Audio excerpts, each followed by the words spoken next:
For more on the APEC summit, let me turn to economist Anthony Chan. He joins me from New York City. Anthony, the main goal of this APEC gathering was to come with a collective plan of action, if you will, on how to navigate the COVID-19 pandemic and its economic impact. Did that happen? I think that we are certainly moving in that direction because the COVID pandemic or global pandemic is serious enough that it's really time to put aside any small or even large differences between nations and understand that this is an issue that must be addressed, because otherwise the entire world faces grave risk. And I think with China vowing to spend as much as $3 billion over the next 3 years and certainly providing 500 million doses of the vaccine and certainly encouraging cooperation, I think it is a step in the right direction. China also said they would finance setting up a fund under APEC to fight the pandemic. Explain to us how something like that would normally work. When you set up a fund, would that $3 billion that China hopes to contribute in the next 3 years, is that connected to this fund? Make me understand, because I'm confused about this.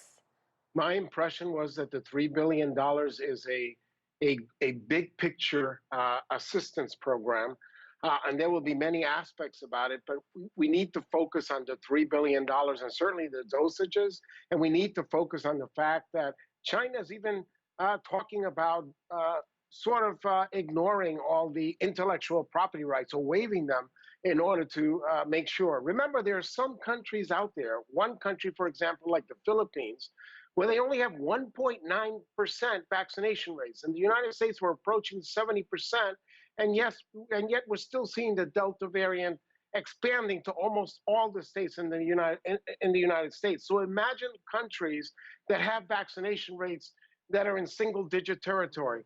That is something that has to be addressed now rather than sometime in the future. So, Anthony, we know about China's commitments and pledges. What about the rest of the countries in APEC? Did we hear from them about what they plan to do? I think that this summit really raised the awareness. I remember this meeting was called with less than 5 days of advance notice. I think that now that China made the big announcement, I think the other countries will follow. I don't think every single country was prepared to make a major announcement, but I think the fact that they all attended, Russia attended, the United States attended, and other high-profile countries like that, that tells me that we are going to move in that direction and put more jabs in people's arms in all these countries. And whether the vaccination rates have efficacy rates of 90%, 80%, or 70%, there's still going to be a step in the right direction. And I was very encouraged by this emergency meeting.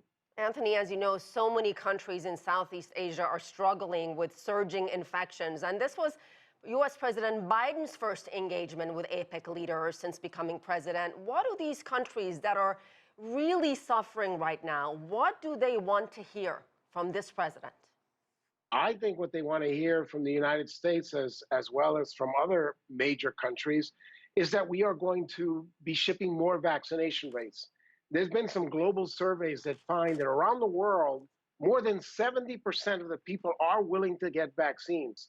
So when you consider that many of these struggling countries have vaccination rates that are less than 10% in single-digit territory, we need the United States, we need Europe, we need China, all to join together in a form of solidarity to send more vaccinations and dosages to these countries so they also can be able to fight the battle against this terrible global pandemic. And I think today's summit will move us in that direction. It may not be something that happens overnight, but I think that the agenda was set, and I think that the call to action will occur very, very soon. Well, we certainly hope so.